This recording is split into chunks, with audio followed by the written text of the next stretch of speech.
Hello दोस्तों, मैं हूं आपकी होस्ट सैयदा दुआ ज़ैनब और आप देख रहे हैं दी कमर चीमा शो। आज के शो में हम बात करेंगे इसराइल और ईरान के दरमियान बढ़ती हुई जंग की।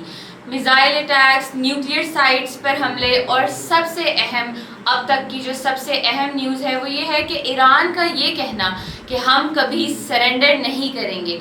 क्या ये जंग पूरे रीजन को भड़का देगी? क्या अमेरिका भी इसमें कोई रोल प्ले करेगा? इस सब के बारे में आज हम बात करेंगे डॉक्टर कमर चीमा साहब से। तो जी डॉक्टर साहब, जैसे आपने ईरान का ये बयान देखा, तो ईरान का ये कहना कि वो कभी सरेंडर नहीं करेगा, क्या वाकई मुल्क की कौमी जो यूनिटी है वो इस कदर मजबूत है कि ईरान अपने इस बयान पर कायम रहे? थैंक यू दुआ, बहुत शुक्रिया। देखिए, पहली बात तो ये है कि ये मैटर नहीं करता कि कौम यूनाइटेड है कि नहीं, वो एक सेपरेट सवाल है, उसकी अपनी रेलिवेंस ज़रूर है। इस वक्त रेलिवेंस ये है कि ईरान क्या अपना दिफा कर सकता है कि नहीं कर सकता। Can Iran defend itself? Does Iran have sufficient armament? ठीक है। अब फॉर एग्जांपल आज उन्होंने कहा है जी कि हम जो नई जो मिसाइल सिस्टम है उसका सुपरसोनिक मिसाइल जो है वो इस्तेमाल करने जा रहे हैं। अब क्वेश्चन ये है कि कहा यह जाता है कि ईरान के पास फॉर एग्जांपल 4000 के करीब मिसाइल है। दिस इज समथिंग अबाउट, कोई 2000 कहता है, कोई 3000 कहता है, कोई 4000 कहता है। सो 4000 के करीब एक ही ईरान की चीज़ है जो इजराइल जाती है, जो इराक को क्रॉस करती है, जो सीरिया को, जॉर्डन को, जो जाके जो इजराइल को लगती है, और उसके आगे भी फिर बहुत बड़े डिफेंस सिस्टम है। क्या ईरान अब तक किसी इजरायली जनरल को कत्ल कर सकता है? क्या कोई ईरान वहाँ पे डिफेंस स्ट्रक्चर को तोड़ सका है? वहाँ पे देखें, बाकी तो ठीक है, उन्होंने आबादियों पे हमले किए, रिफाइनरी उन्होंने तबाह की, सारा कुछ किया, दैट मेक सेंस। बट जैसे कि ईरान के हवाले से उन्होंने पहले दिन ही उनके कई जनरल जो हैं वो मार दिए। तो दैट इज़ अ पॉइंट जिस चीज़ को हमें समझने की ज़रूरत है। ये पहली बात। दूसरी ये है कि आयतुल्लाह खामनेई का कहा जा रहा है कि ये एक रिकॉर्डेड पैगाम है। इसका मतलब क्या है? इसका मतलब ये है कि अगर ये रिकॉर्डेड पैगाम है तो इसका मतलब है कि आयतुल्लाह खामनेई अपनी लोकेशन भी नहीं शेयर कर सकते, और अगर वो लोकेशन भी शेयर नहीं कर सकते तो it means how vulnerable they are. So Ayatollah Khamenei का पैगाम जो है that is very much important. He is a leader of Iran and he is a leader of almost all Shia world, almost all, सारे नहीं भी मानते हैं उनके जो पॉलिटिकल या रिलीजियस नैरेटिव को, पॉलिटिकल नैरेटिव को। सो अब वो कह रहे हैं जी Iranian nation will not surrender. देखिए, बात सुने, Iranian nation will not surrender, इसका क्या मतलब है? इसका मतलब यह कि हम सरेंडर नहीं करेंगे, हम हथियार नहीं डालेंगे। सवाल ये नहीं है कि आप सरेंडर नहीं करेंगे, सवाल ये है कि वो अगर आपको इतना मारें कि आपका न्यूक्लियर इंफ्रास्ट्रक्चर खत्म हो जाए, आपकी आर्मी जो है वो उसका इंफ्रास्ट्रक्चर तबाह हो जाए, आपका ऑयल एंड गैस इंफ्रास्ट्रक्चर तबाह हो जाए, आपकी बिल्डिंग्स तोड़ दें, आपका पूरे का पूरा डिफेंस का मैकेनिज्म उड़ा के रख दें, तो सरेंडर आपने क्या करना है? आपकी ज़मीन तो किसी ने आपसे नहीं लेके जानी। मुझे कहते हैं अफगानिस्तान में तालिबान जो है वो तो वही है। अफगान तालिबान ने नहीं सरेंडर किया, लेकिन उन्होंने अफगानिस्तान की क्या हालत कर दी, अफगानिस्तान की जो हाल हो गई। सो दरअसल ये सवाल, इसका बड़ा सेंट्रल चीज़ समझने की है। सुपरसोनिक मिसाइल मारे या जो भी मारे, सवाल ये है कि क्या ईरान की डेटरेंस स्टोर हो रही है कि नहीं हो रही? क्या इजराइल डरा है कि नहीं डरा है? क्या इजराइल के जहाज इस वक्त ईरान की एयर स्पेस में हैं कि नहीं है? अगर तो इजराइल के जहाज ईरान की एयर स्पेस के ऊपर मौजूद हैं, कोई जहाज मौजूद नहीं है, सिर्फ अगर इजरायली जहाज मौजूद हैं, तो आपकी डेटरेंस कहाँ पे है? आपका पूरे का पूरा स्ट्रक्चर तो है ही कोई नहीं। तो मुझे ऐसा लगता है कि ये जो सरेंडर वाला आर्गूमेंट है, सारी बात है, आपने अवाम को ऑन बोर्ड लेना होता है, बताना होता है कि जनाब हम मुल्क के लिए ये करेंगे, मुल्क के लिए हम खड़े हैं, हमारी फौज लड़ रही है, so on and so fourth. लेकिन इन रियलिटी जो सबसे इम्पोर्टेंट चीज़ है जिसके ऊपर मैं समझता हूँ कि फोकस करना चाहिए, वो ये है कि जो सारी की सारी जो जिसे कहते हैं ना, एक जो एक लॉन्ग टर्म एक मुल्क की स्ट्रगल के अंदर कोशिश तो होना, लेकिन आपके पास कोई वेपन नहीं है, कोई स्ट्रक्चर नहीं है। ईरान की स्ट्रेंथ थी उसकी प्रॉक्सीज तो वो ख़त्म हो गई।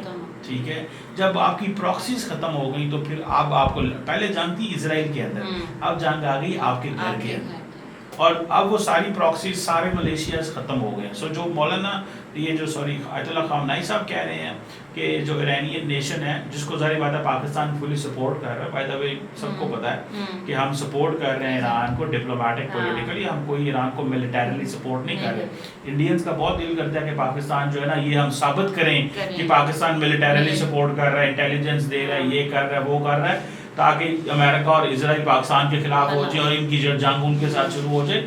ऐसी बात नहीं, अमेरिकन को पता है। देखिए इस पूरी खित्ते के अंदर जब भी कोई फ्लाइंग ऑब्जेक्ट उड़ती है ना, तो जो रडार सिस्टम यहाँ लगे हुए हैं ना, उनको सबको पता होता है कि कौन सी कहाँ से चीज उड़ रही है। तो अगर हम डिफेंड करेंगे तब भी को पता चलेगा, अगर हम यहाँ से कोई चीज शूट करेंगे तो हर जो फ्लाइंग प्रोजेक्टाइल है उसका एक सिग्नेचर, इलेक्ट्रॉनिक सिग्नेचर होता है। उस इलेक्ट्रॉनिक सिग्नेचर को लोग स्टडी कर लेते हैं।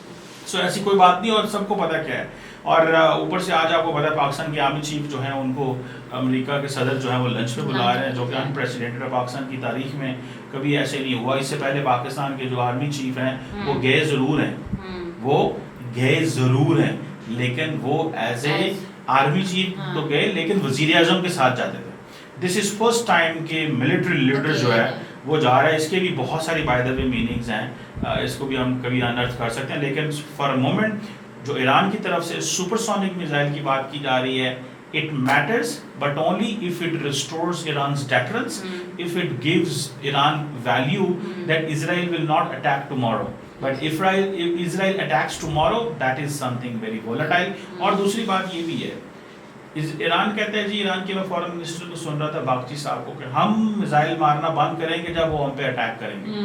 तो इट मींस कि उन्होंने इनिशिएटिव किया, उन्होंने खत्म किया, तो आपका फिर क्या किरदार है?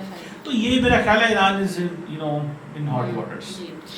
चीमा साहब, जैसे हमने देखा कि जो ट्रम्प साहब हैं उन्होंने भी अनकंडीशनल सरेंडर की डिमांड की, और जो यूएस एयरक्राफ्ट हैं वो भी हमें रीपोजिशन होते हुए नज़र आ रहे हैं। तो क्या हम देख रहे हैं कि जो अमेरिका है वो खुद कोई डायरेक्ट मिलिट्री इंटरवेंशन की सोच रहा है? अगर हाँ, तो इससे क्या जो टेंशन हैं वो रीजनल वॉर की तरफ नहीं बढ़ सकती?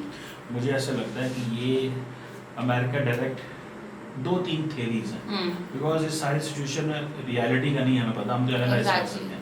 पहली बात ये है कि डोनाल्ड ट्रंप ने एक स्ट्रेटेजिक डिसेप्शन क्रिएट की है के लिए। हम आपसे बात कर रहे हैं, डायलॉग हो रहा है, डिस्कशन हो रही है, लेकिन रियलिटी में क्या था? बात नहीं हो रही थी। पीछे पूरा प्लान था ईरान को बॉम्ब करने का, और वो एक डिसेप्शन क्रिएट की गई, एक स्मोक स्क्रीन तैयार की गई। ईरान मसरूफ हो गया उस चीज़ में, वो तैयारी कर रहे थे अपनी उस चीज़ की, और उन्होंने कहा, फिर उन्होंने जब हमला किया तो अमेरिका ने कहा हम आपके साथ हैं। जब ईरान ने सख्त हमला किया तो अमेरिका ने ये कहा कि हम जो है वो, जो ट्रम्प साहब ने कहा, उसने कहा इनको फटाफट डील कर लेनी चाहिए। सो इट मींस कि उनको महसूस हुआ कि अगर अगले हमले अगर ज़्यादा सख्त होते हैं और इजराइल बर्दाश्त ना कर सका तो हम इजराइल की डील करवा देंगे। लेकिन अगर उनको ये पता चला कि इजराइल जो है वो मार रहा है और ईरान जो है वो उसकी कमज़ोर होने के चांसेस बहुत ज़्यादा हैं, उसका इंफ्रास्ट्रक्चर तबाह हो जाएगा, तो इजराइल अमेरिका फिर क्या करेगा? अमेरिका वो जैसे कहते हैं ना डिपार्टिंग शॉट खेलेगा, कि आखिरी शॉट खुद मार देगा और कहेगा मैंने ईरान का सरेंडर करा दिया, मैंने आयतुल्लाह को ऐसे कर दिया, मैंने फ्रांस। लेकिन असल में देखिए ट्रम्प की क्या पॉलिसी है? ट्रम्प की पॉलिसी है stay silent, let all the money, let the Israelis spend all the money। अगर इजरायली पैसे से ईरानियन रजीम गिर जाए तो मुझे और क्या चाहिए? ये काम ओबामा करना चाहता था, बुश करना चाहता था, बाइडेन करना चाहता था, सारे करना चाहते थे और अमेरिकन पैसे से करना चाहते थे। मैंने इजरायली पैसे से ईरानियों को खत्म करा दिया। असल में माइंडसेट उनका ये है, दैट इज वो। इससे देखिए वो क्या कहता है, ओके हम क्यों अफगानिस्तान में बैठे हुए हैं?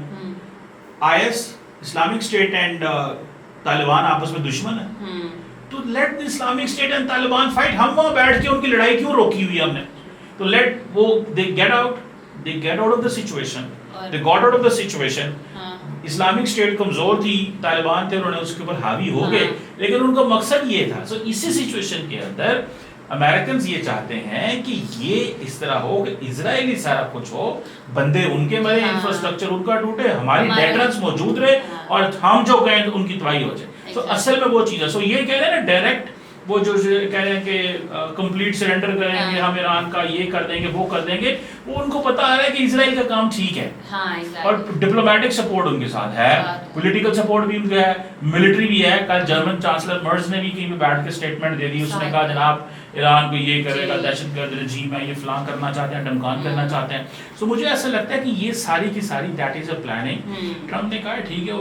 अच्छा, what Israeli need, the Israeli needed कि जस्ट अमेरिकन बैक, उनको अमेरिका की बैक चाहिए। उनको रिसोर्सेज थोड़े बहुत अमेरिकन देते ही रहते हैं वैसे ही। अमेरिका ने क्या कहना है, मैंने आप ये देखिएगा, मार्क माय वर्ड्स, अगर ईरानियन रजीम गिर जाता है, अगर ईरान का न्यूक्लियर प्रोग्राम कंप्लीटली तबाह हो जाता है, तो डोनाल्ड ट्रम्प ने कहना है मैंने एक पैसा लगाए बगैर ईरान को खत्म कर दिया, मैंने कोई पैसे नहीं लगाए, ये तो इजराइल ने सब कुछ किया है, मैं तो कुछ भी नहीं कर रहा था। लेकिन ये देखें इजराइल, मैं देखें कितना स्मार्ट बिजनेसमैन है ना, पैसे बचाना चाहता है, ठीक है। So American tax payer money बचाना चाहते हैं। So that is what you know I feel. So ये इसलिए वो कह रहे हैं डायरेक्ट सरेंडर। चीमा साहब, हमने देखा कि जो ईरान है उसने भी खुलेआम कहा है कि अगर अमेरिका ने मिलिट्री एक्शन लिया तो ऑब्वियसली जो अंजाम है वो इरिपेरेबल होंगे। तो क्या जो है वो अमेरिका ऐसे जो बयानात है उनसे वॉर थ्रेट समझेगा इस तरह के बयानात को, और क्या आप जो अमेरिका है वो जवाब में डिप्लोमेसी छोड़कर डायरेक्ट एक्शन लेने की तरफ रुजू करेगा? देखिए, मैंने आपको जैसे कहा है डायरेक्ट एक्शन जी ले, मुझे ये बताएं कि डायरेक्ट एक्शन जो है ना, वो मैंने आपको बताया वो तब लेगा जब उसको पता चलेगा कि ईरान बहुत कमजोर हो गया और हमें बस सिर्फ एक दो पार्टी शॉट खेली और निकल जाना, ठीक है ना जी। अब वो कहते हैं जी हम ये कर देंगे। देखिए, लड़ाई में सारी पार्टियां धमकियां देते हैं, ऑन ग्राउंड क्या चल रहा होता है आप देखें ना। अब फॉर एग्जांपल जब इजराइल ने हमला किया तो इमीडिएटली ईरान के जितने जनरल्स मारे गए उनको जब कांटेक्ट किया गया तो पता चला दे आर नो मोर। तो इमेजिन करें क्या पैनिक होगी वो लोग जो डिसीजन मेकिंग ले रहे हैं, जो लोग जो इस सिचुएशन के अंदर हैं, उनके यहाँ क्या पैनिक होगी, वो किस सिचुएशन के अंदर होंगे। सो मुझे लगता है कि ये जो पैनिक है ना, ये जो कह रहे हैं आयतुल्लाह साहब कह रहे हैं, देखिए Ayatollah has a lot of support, ठीक है ना जी। आप वो कह रहे हैं कि जी वो न्यूक्लियर प्रोग्राम ख़त्म नहीं करेंगे, ये नहीं करेंगे। देखें, अगर ईरान के पास न्यूक्लियर कुछ है मटेरियल, कोई यूरेनियम ऐसा पड़ा हुआ है जो कि आईईए कहता है, वो मेरा उसमें ख्याल ये है कि इनके पास कुछ नहीं है। अगर इनके पास कुछ होता तो उन्होंने अब चला देना, ठीक है। लेकिन समझ ये भी नहीं आती, जब आपके पास है नहीं है तो डिक्लेयर कर दो, को यार हमारे पास कुछ भी नहीं है, जान छुड़ा लो। एग्जैक्टली। आप आईईए के साथ नेगोशिएशंस करके वो सारा कुछ जितना भी अनरिच्ड है उनको दे के अपनी जिंदगी बचा लो, और फिर स्टॉप सपोर्टिंग द प्रॉक्सीज। यहाँ अगर आपके पास स्किल्स मौजूद हैं तो दोबारा बना लेना 2 साल 4 साल में। अभी तो टाइम पास करो ना। ये देखिए अभी वो नुकसान हो जा रहा है, अभी नुकसान हुआ जा रहा है। लेकिन अब दे आर टू फार। अब ये कहा जाए कि सिचुएशन बेहतर हो जाएगी ईरान के लिए, सवाल ही पैदा नहीं होता। नाउ इज अ टाइम कि ईरान को ये करना पड़ेगा। और ईरान को देखिए इस सारी सिचुएशन में इंडिया का जो किरदार है ना, मेरा ख्याल है कि वो ईरान शैल नेवर फॉरगेट। इंडिया का किरदार ये है कि इंडिया इजराइल के साथ भी खड़ा नहीं हुआ, ईरान के साथ भी नहीं खड़ा। और फिर जब होता क्या, जब इंडिया की लड़ाई होती है तो फिर कहता है सारे मेरे साथ हों। एग्जैक्टली, ठीक है। अब फॉर एग्जांपल इजराइल को वो कह रहे हैं कि जनाब हमने जो आपने ईरान के साथ किया है ना, बंदे मारे हैं, ईरान को कहते हैं हमें यहाँ पे बड़ा अफसोस हो रहा है, ये बंदे मारे हैं। और जब स्टेटमेंट आती है ईरान की इजराइल के हवाले से तो कहते हैं कि जो ईरान ने किया हम उसको कंडेम नहीं कर रहे। ठीक है, सो उसको कंडेम नहीं करना, उससे अफसोस का इज़हार करना, मतलब क्या बात है आप। ठीक है, so it means the real thing is जहां से स्ट्राइक हुई, जहां से वायलेशन हुई, अगर आप उसी को कंडेम नहीं कर रहे तो अफसोस करने वाले को तो आप जो मर्जी कहते रहो, करे या ना करे एक ही फर्क है। The real thing is you have to call someone, you know, you need to call spade a spade. जो कल्प्रेट है उसका नाम लें, जैसे पाकिस्तान ने नाम लिया है, पाकिस्तान ने यूएन सिक्योरिटी काउंसिल में नाम लिया है, पाकिस्तान में रेजोल्यूशन पास किया है, ईरानियन तशक्कुर कर रहे हैं हमारा नाम लेके, thank you Pakistan, thank you Pakistan. India का तो कोई नाम नहीं ले रहा। इंडिया क्या चाहता है? इंडिया चाहता है कि यार हमें किसी तरीके ना, हमें बस सपोर्ट मिले, ईरान हमें सपोर्ट करे। किस चीज़ में ईरान हमें कहे जनाब ये तो क्या कमाल किस्म का जनाब मुल्क है, तो हमें जनाब चाबहार कोड़ देते हैं, उसमें हम अफगानी बैठाएं, उधर हम बैठ के प्लानिंग करें पाकिस्तान को कैसे उधर को करना है, वेस्ट एशिया को हम अपने कंट्रोल में कर लें, हमारी सारी की सारी जो ट्रेड लाइन रूट्स हैं सप्लाईज हैं उसको ये ईरान हमारे लिए हेल्प करे, अगर होतीज उधर कहीं रोकने की कोशिश करते हैं या प्रॉक्सीज करते हैं तो हमारी ये हेल्प करें। सो ईरान इंडिया जो है ना वो जिस दुनिया में रहता है ना वो बिल्कुल डिफरेंट दुनिया है, इसीलिए नोबडी स्टैंड्स विद इंडिया इस सिचुएशन में। चीमा साहब एक आखिरी सवाल आपसे कि ऑब्वियसली इस एस्केलेशन के साथ क्या डिप्लोमेसी अब आपको क्या लगता है अब भी पॉसिबल है? जब हम देखें टर्की, रशिया, चाइना जो है वो सब डी एस्केलेशन की बात कर रहे हैं, क्या अब पीस निगोशिएशंस अभी भी पॉसिबल हैं? देखिए डी एस्केलेशन किसने करवानी है जी, अमेरिका। तो वो तो मूड में नहीं है, उनको तो नजर आ गया कि भाई ये जो है इस काबिल ही नहीं है, अगर इनसे मारेंगे तो ये तो मार खा रहे हैं। इजराइली तो चाहते ही नहीं है डी एस्केलेशन, नेतन्याहू तो दिल करता है लड़ाई होते रहे पूरी जिंदगी, क्योंकि वो तो है ही वॉर मॉन्गर है और उसको अपने उसके पॉलिटिकल इश्यूज हैं। अगर आज जंग बंद हो जाए उसकी ऑपोजिशन उसके खिलाफ वोट ऑफ नो कॉन्फिडेंस लेके आना चाहती है, उसकी बीवी के खिलाफ केसेस हैं, उसके अपने को 50,000 मसले हैं, तो वो कहता है जंग चलती रहे और मैं ईरान का एक ऐसा बंदा बन जाऊं जिसने ईरान को खत्म कर दिया। वो तारीख में नाम लिखवाना चाहता है कि मैं जो एक इजरायली स्टेट है उसको मैंने हमेशा हमेशा के लिए महफूज कर दिया, मैंने ईरान की प्रॉक्सीज खत्म कर दी, मैंने ईरान के मलेशियास खत्म कर दिए, मैंने सीरिया अपने कंट्रोल में कर लिया, इराक को हमने मैनेज कर लिया। वो ये मैसेजिंग करना चाहता है, होतीस मैंने खत्म कर दी, हमास मैंने खत्म कर दी, देखो इन्होंने हमारा 15। देखिए ये मुसलमानों को ये चीज़ सोचनी चाहिए। एम्बिशंस अपनी जगह, एम्बिशंस बहुत हाई हैं, कैपेबिलिटी जीरो है, ठीक है। आपने और फिर ये क्या चीज़ का सहारा लेते हैं, दहशतगर्दी, टेररिज्म का। जो वो हमास जो थी, अब हमास ने जो एक्ट किया मेजॉरिटी लोग उसे दहशतगर्दी कहते हैं, ठीक है कि ये टेररिज्म है। आपने सिविलियंस को मारा, अच्छा आपने 1500 मारा, उन्होंने 70,000 मारा।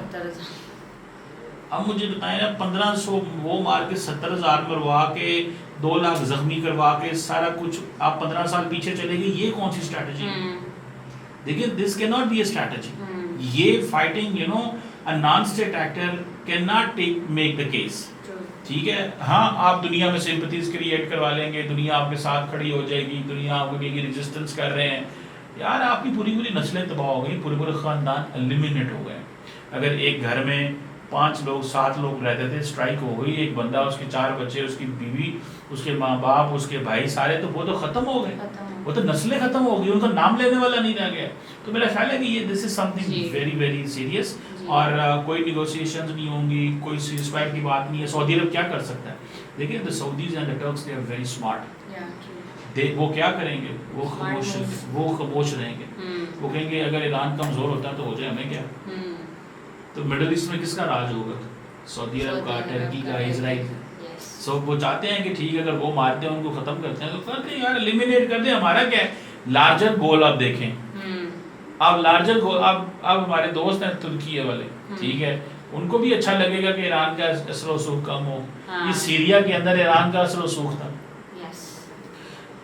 उसके बाद क्या नाम है अजरबैजान के अंदर उनका असर वसूख था, फिर इराक के अंदर उनका असर वसूख था, जॉर्डन लेबनान के अंदर उनका असर वसूख था, गजा का केस उनके हाथ में था।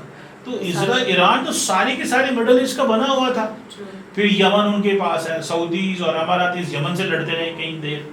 सो the point here is very very tricky. जो मुझे नजर आता है कि ये सीज फायर जो है ना, ये कोई भी नहीं चाहता कि सीज फायर, सारे चाहते हैं ईरान का जोर देखें, लेट देम फाइट।